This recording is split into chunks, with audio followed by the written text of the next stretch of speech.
नमस्कार, झारखंड के संथाल परगना न्यूज में आपका स्वागत है। अब आप खबर जानेंगे दुमका, देवघर, जामताड़ा, गोड्डा, पाकुड़ और साहिबगंज जिला से। आप न्यूज को किस गांव या शहर से देख रहे हैं, हमें कमेंट में जरूर बताएं। वीडियो को शुरू करने से पहले आज का लाइक एम 50 रखते हैं। उम्मीद है आप इसे पूरा कर देंगे। तो चलिए जानते हैं शाम तक का मुख्य समाचार।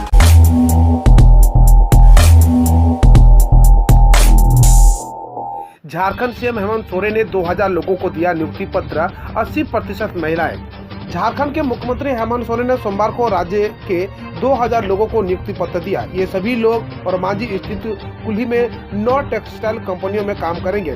खास बात यह है कि सीएम की तरफ से 80% ऐसी महिलाओं को नियुक्ति पत्र दिया गया जो दूसरे प्रदेशों में जाकर काम करती थी और अपनी जीविका चलाती थी। इस दौरान सीएम ने औरमांझी के कुल्ही में ही 4 टेक्सटाइल कंपनियों का उद्घाटन भी किया।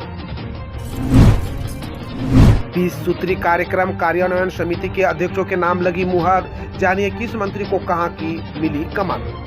झारखंड के विभिन्न जिलों के लिए 20 सूत्री कार्यक्रम कार्यान्वयन समिति के अध्यक्षों के नामों पर मुहर लग गई है। झारखंड के हेमंत सोरेन सरकार के मंत्रियों को राज्य के सभी जिलों के लिए जिलावार 20 सूत्री कार्यक्रम कार्यान्वयन समिति के अध्यक्ष के रूप में नामित किया गया है। इस संबंध में योजना एवं विकास विभाग ने अधिसूचना जारी कर दी है।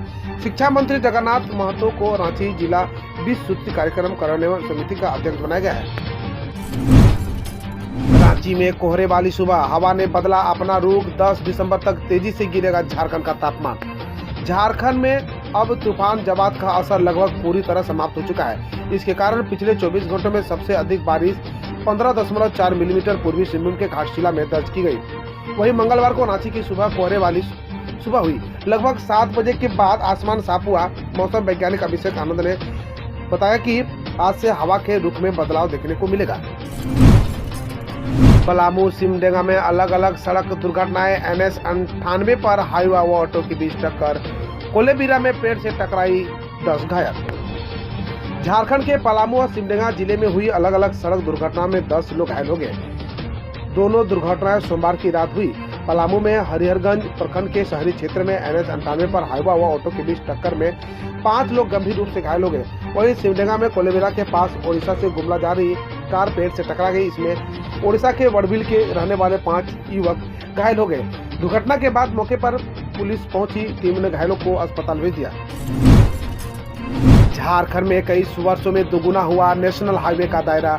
हर साल 84 किलोमीटर सड़क का हुआ रहा निर्माण।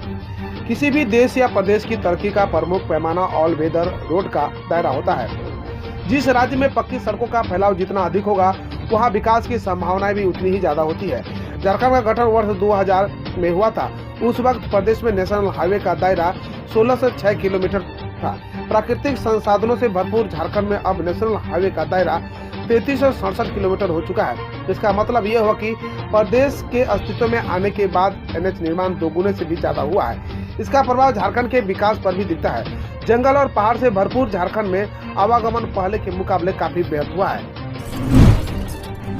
अगस्त में है नए सत्र की शुरुआत, लेकिन झारखंड नीट की काउंसलिंग ही शुरू नहीं, पड़ोसी राज्यों में प्रक्रिया शुरू। यूजी नीट 2021 का रिजल्ट निकलने के 34 दिन बाद भी झारखंड में काउंसलिंग की प्रक्रिया शुरू नहीं हो चुकी है। वहीं पड़ोसी राज्य ओडिशा और पश्चिम बंगाल सहित अरुणाचल प्रदेश, MP व यूपी में सफल अभ्यर्थियों की राज्य स्तरीय काउंसलिंग कर 85% मेडिकल सीट पर नामांकन होने की प्रक्रिया शुरू कर दी गई है। बताते चले कि 2021-22 सत्र में राज्य के 15,600 अभ्यर्थी मेडिकल कॉलेजों में नामांकन लेने का इंतजार कर रहे हैं। सोनू सूद ने लिखा, ब्रेड पकोड़ा के बाद एक्स्ट्रा चटनी फ्री मिले तो आएंगे झारखंड। लोगों की मदद करना, पढ़ाई लिखाई हो या रोजगार के लिए जो भी साधन हो सकता है उपलब्ध कराना, यह सोनू सूद करते रहते हैं। पूरे कोविड पीरियड में उन्होंने जिस तरह लोगों की मदद की, इससे उनकी छवि मसीहा वाली बनी। हालांकि उनकी छवि केवल मददगार ही नहीं बल्कि वह अपने फॉलोअर्स के साथ हंसी ठिठोली भी करते हैं। झारखंड के एक ही ट्विटर होल्डर के विकास कुमार गुप्ता प्रोफाइल में उन्होंने सामाजिक कार्यकर्ता युवाओं को आवाज मानवतावादी लिखा है। विकास सोनू सूद को लेकर प्राय ट्वीट करते रहते हैं। उनके ट्वीट को सोनू सूद रिट्वीट भी करते हैं। रांची के औरमांझी में 4 कपड़ा उत्पादन कंपनियां शुरू, 2000 लोगों को मिला रोजगार। रांची जिले के औरमांझी प्रखंड के कुल्ही में स्थापित 4 कपड़ा कंपनियों की सोमवार को एक साथ शुरुआत हुई। झारखंड के मुख्यमंत्री हेमंत सोरेन ने इन कंपनियों की उत्पादन इकाइयों को उद्घाटन किया।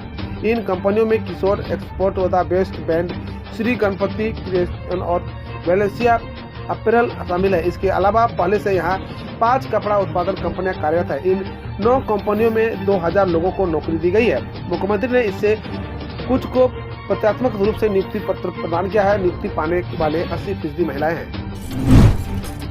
झारखंड में विकास की गति को रफ्तार देंगे ये प्रोजेक्ट, लगभग 5000 करोड़ की लाएगी लागत। झारखंड में विकास की गति को तेज करने के लिए नए एक्सप्रेसवे का निर्माण होगा। ये प्रोजेक्ट भारत सरकार की तरफ से पूरे किए जाएंगे। पहला ओडिशा के संबलपुर से रांची तक एक्सप्रेसवे बनेगा और इसकी कुल लंबाई 146.2 किलोमीटर होगी। छत्तीसगढ़ के रायपुर से गुमला रांची होते हुए धनबाद तक सड़क बनाने की योजना है। ये एक्सप्रेसवे और मांझी से गोला होते हुए बोकारो तक जाएगा। इसकी लंबाई करीब 700 किलोमीटर होगी। इसके अतिरिक्त रक्सौल हल्दिया एक्सप्रेसवे भी बनेगा, जो बिहार से झारखंड में प्रवेश कर पश्चिम बंगाल के हल्दिया तक जाएगा। झारखंड में जवाद तूफान का असर, छट रहे हैं बादल। आज से बढ़ेगी ठंड, मंद हवा में रहेगी कनकनी। जवाद चक्रवाती तूफान के बादल छटते ही सोमवार को लौह नगरी में ज्यादा ठंड का एहसास हुआ। तापमान में गिरावट तो नहीं आई, लेकिन वातावरण में नमी और पूर्वइया वायु प्रभाव से कनकनी महसूस हुई। मंगलवार से तापमान में गिरावट और हवाएं चलने से ठंड में वृद्धि होगी।